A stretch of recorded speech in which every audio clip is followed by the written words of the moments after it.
안녕하세요. 오늘도 저의 기록을 보러 와주셨군요. 기쁘면서도 감사합니다. 제가 두 번째 기록에서 저의 코드네임에 대해 말씀을 드렸는데 혹시 기억하십니까? 이 질문을 여쭈어보는 이유는요. 바로 전 기록에서는 제가 수비대원으로서 어떠한 일상을 보내고 있는지에 대해 말씀을 드렸으니 이번 기록에서는 저의 전투 스타일 및 기술들에 대해 말씀을 드려볼까 해서입니다. 물론 제 파트너인 한스의 능력도 포함해서 말이죠.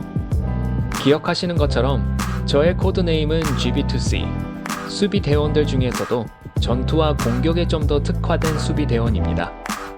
제가 전투형 수비대원이기 때문에 임무에 투입된다면 주로 선두에 서게 됩니다만 때로는 후방에 배치되어 사격형 또는 지원형 파라곤님들과 수비대원들을 지켜내는 역할도 맡습니다.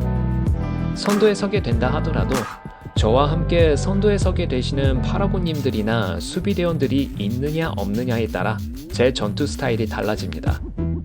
예를 들자면 많은 적들의 공격을 감당해내는 방어형 파라곤님이나 수비대원이 있는 경우 그의 바로 앞 또는 근처에서 공격을 가하는 적들을 위주로 처리하거나 그가 적들의 공격을 막아내고 있는 동안에 제가 적진에 좀 더 파고 들어가서 적들을 교란시키면서 처리하는 형태로 싸웁니다.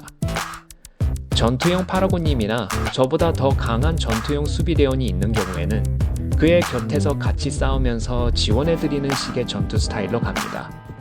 같이 선두에 선다 하더라도 끝까지 신중하게 싸우는 파라곤님이나 수비대원이 있으면 옆에서 보조해드리기가 좀 수월한데 반대로 무턱대고 바로 적진 속으로 파고드는 분들이 계시더라고요. 이분들과 같이 선두에 서게 되면 많이 피곤해집니다.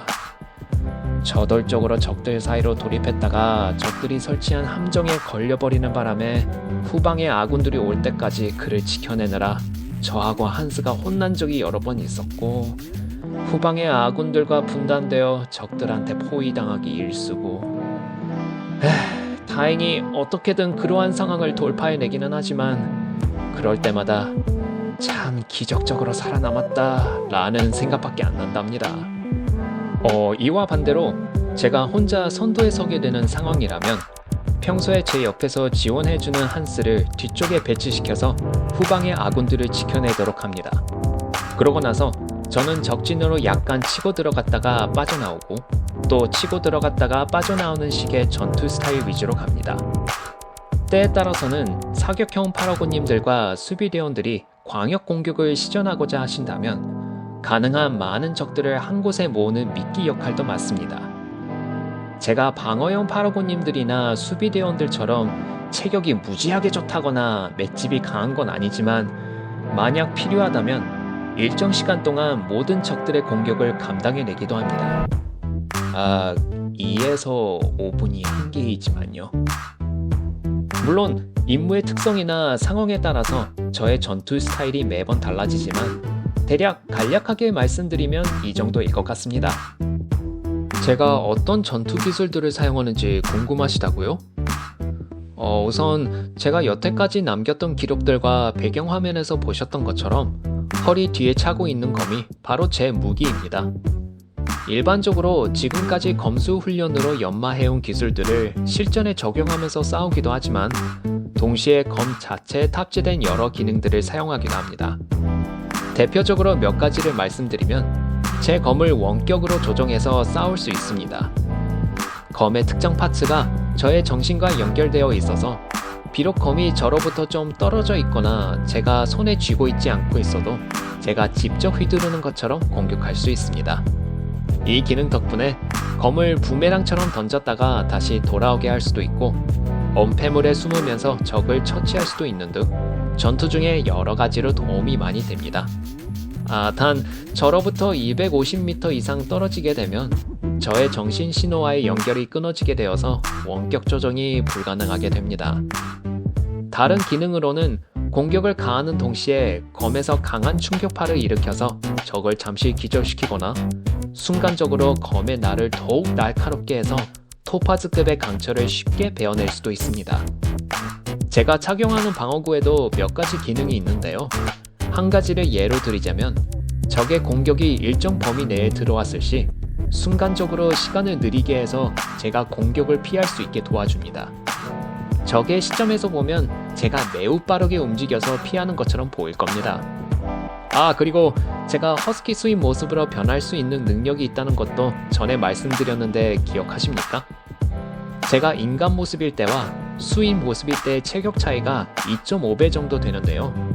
제가 허스키 수인으로 변하면 그만큼 힘이 세지고 신체 움직임도 빨라지고 몸이 더 유연해집니다. 이 덕분에 적을 처치하는데 좀 더 수월해지고 웬만한 적들의 공격을 방어구의 기능을 사용하지 않고도 피할 수 있게 됩니다. 태생적으로 수인이신 파라곤님들과 수비대원들을 보면 인간보다 기본적으로 3, 4배 정도 힘이 세고 신체 능력이 우월한데 누군가를 지키기 위해 싸우는 수비대원인 저로서는 그들의 태생적인 능력이 참 부럽더라고요. 저의 검술 능력, 검과 방어구의 기능, 수인일 때의 장점들이 여러 가지가 있어도 전투에서 맞게 되는 한계들이 덜어 있습니다. 하지만 제 파트너인 한스가 멋지게 활약을 해줌으로써 지금까지 많은 한계들을 극복할 수 있었습니다. 한스의 지원 능력들과 기술들이 총 25가지 정도인데요. 일일이 말씀드리기에는 시간이 많이 걸리니 그중 몇 가지만 말씀드리도록 하겠습니다. 한스의 공격 기술로는 레이저 발사, 에너지탄 발사, 자신보다 몇 배나 큰 검, 창, 둔기와 같은 무기들을 소환해서 공격합니다. 물론 이 이외에 여러 공격 기술들이 더 있습니다. 한스의 기체 내에 저장된 에너지를 소비해서 이 공격 기술들을 사용할 수 있지만 주위에 빛 에너지가 있다면 그 에너지를 이용해서 공격할 수도 있습니다. 방어와 지원 기술로는 방어막을 형성해서 아군을 지켜주거나 재생 에너지를 일정 범위까지 발산해서 아군들을 완벽히 치료를 해주거나 에너지를 아군들에게 주입해서 그들의 공격 기술들을 더욱 강화시키는 기술들이 대표적입니다. 이 밖에 적의 약점 탐색, 공간 이동, 시간 정지 구역 생성, 응신 등 여러 가지 기술들이 더 있습니다. 한스가 없으면 어떡하나 싶을 정도로 그야말로 만능형 지원 로봇입니다. 마지막으로 저하고 한스만의 특별한 공격 기술이 있는데요.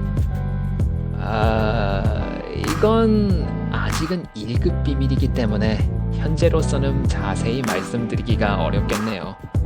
하지만 제가 나중에 여러분께 보여드릴 그 다른 기록에서 보시게 될 겁니다. 아주 작은 힌트를 드리자면 제 검과 관련된 기술입니다.